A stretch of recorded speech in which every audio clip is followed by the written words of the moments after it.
Hello and welcome to this video on hand ranges in poker and what is a poker range. This video is applicable to several types of poker. However, for now, we will only focus on no limit hold'em. What we will look to cover in this video is an overview of what a poker range is, how the hand ranges are typically displayed or visualized, and what are the benefits of using ranges in poker. We will also look at a basic example that will help us better understand how ranges are applied on the felt. When we play poker, believe it or not, we do not know what the other players at the table have. We can guess at what two cards they are holding in their hand, but trying to predict the exact hand is difficult, near on impossible, and is actually really bad play. When we place our opponent on a single hand, we are not considering all the possibilities of what other cards they may be holding. So, to counteract this, we look to try and put an opponent on a range of hands. Hence the name. By figuring out what range of hands an opponent could possibly have, we can then assess the best play for our own hand. If we know an opponent has really strong hands in their range, we may want to check. If the opponent has weak hands, we may want to bet. This is an oversimplification of how ranges work, but it's really good practice to think in terms of what range of hands a player may have, instead of the exact hand. Looking now onto how we can visualize a range in poker. What we can use to view a range in poker is a 13 by 13 grid. This grid contains all the possible hands in no limit hold'em poker. Once we have gotten to grips of what the grid represents and what some common ranges look like, we can progress on our understanding of how they work. From there we can start to build the foundations of our game. So, the grid looks like this, 13 columns by 13 rows. Each axis is labeled in descending order. Starting from ace, moving to king, then queen and so on, all the way down to 2. As you can see, this builds a grid of all the hand combinations in poker.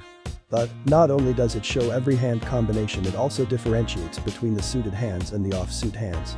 I like to think of the grid as those old multiplication tables you would have in school as a kid.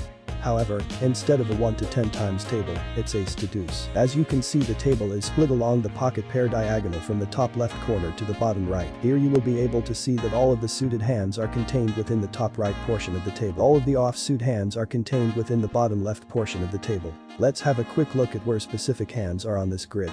Say we are dealt the jack of hearts and the queen of hearts. Where is this hand located on this grid? Well, as the cards are both hearts, we know it is suited, therefore it is in the top right portion of the grid. Now we look for the jack and the queen rows and columns. And there it is. Say now we are dealt the 5 of clubs and the 5 of spades. Take your time to look and pause the video if needed. Again, we simply find the 5 and 5 rows and columns and match them up, and here it is. Simple really. Finally, let's say we are dealt the 7 of spades and the deuce of clubs. These cards do not have matching suits, therefore, they are off-suited and are located in the bottom left portion of the table. Right here. Hopefully, this has helped to clear up what the grid points represent. As we build on our understanding of hand ranges, we start to move into combinations. We won't go into how combinations work in poker now, as we are just trying to cover the basics. We will cover everything to do with combinations in a future video. But for now, all we need to know is that each square on the hand range grid represents a different number of combos. Let's start out by looking at a specific section of the chart. Here we have the top left 2x2 mini grid of the range chart. These squares represent a section of the best hands in poker: aces, kings, and ace-king. If we look at aces, there are a total of 6 combinations. All of these combinations are shown here. If a player is dealt aces, it can only be one of these 6 combinations. This is also the same for kings, queens, jacks, and for all pocket pairs for that matter. This means that each square that represents a pocket pair also represents 6 combinations of that specific hand. Now this may sound confusing, but it is important to understand when learning about ranges. Now we can have a look at ace-king suited. This square, unlike the pocket pairs, represents 4 combinations. Now we can have a look at ace-king offsuit. This square represents 12 combinations. So, hopefully I have not completely lost you with combinations. What I am trying to show you is that the strength of a range changes dramatically depending on what hands we perceive to be in one. This may seem obvious, but when it gets to the higher levels of hand reading, understanding that there are only a few combinations of certain hands in a person's range may be the key to finding the correct play. If we think about it mathematically, let's say a player's range has all ace-king hands and aces. Their range looks like this.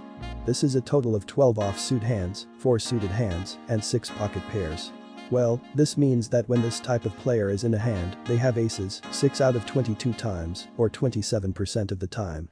Now if their range doesn't include the offsuit hands, they now have aces 6 out of 10 times, or 60%. Hopefully, this shows you how ranges and combinations can drastically affect the perceived strength of an opponent's hand. One of the best ways to get to grips with ranges is to have a look at some examples on how they may be implemented. So first off, let's say a player, let's call him Doug, opens from the low jack position. Everyone folds and the big blind calls. So, Doug has opened from the low jack, this means his range should be quite tight.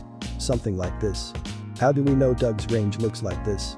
Well, this is where experience comes in, we have to be observant so we can best predict what ranges people play. If we don't know what our opponent plays, we can default to how the general player pool plays. If we don't know that either, then we can just default to a GTO style play. But for argument's sake, let's say this is his range. Now the flop comes, ace, queen, 4. What hands does that improve for Doug? If you need a second, just pause the video and try to consider what hands on this grid it has helped. Well, let's have a look. All the ace hands in his range improve to at least top pair, some of which now have backdoor flush and straight draws. Aces and queens improve to a set. Ace queen improves to 2 pair, and king queen improves to top pair good kicker. All his queen hands have improved to at least a pair with decent kickers. Doug's king jack suited hands have become straight draws, which have good equity. There are also some backdoor draws, like the suited hands that may turn flush draws and backdoor straights. Even some of the marginal hands in Doug's range have backdoor equity. So, overall, a very strong flop for Doug. Now let's say the flop comes 6, 7, 8. How does this flop interact with Doug's range? Again, pause the video and try to figure out how strong Doug's range is now. So, as we can see here, this flop is nowhere near as good for Doug as the last one. The best hands to hit are the 8s and 7s as they give Doug sets. Some of the ace suited hands give Doug a pair with top kicker. 10-9 suited gives Doug a straight and the nuts on this board, but of the whole of his range, there are only 4 combinations that actually hit. 9s give Doug an overpair to the board with an open-ended straight draw, and ace 9 suited is a straight draw with outs to an ace. All the hands in Doug's range that contain a 10 are now gutshot straight draws. However, these hands are drawing very slim and will not hold up well against aggression. We mustn't exclude the top pairs that are still in Doug's range, aces, kings, queens, but as discussed before, this only makes a small portion of the combinations of Doug's hands. Overall, we can see how this flop is completely different for Doug. This is essentially how we can use ranges to analyze certain positions and relative hand strengths. So, as we have seen, there are a few benefits of using ranges instead of specific hands.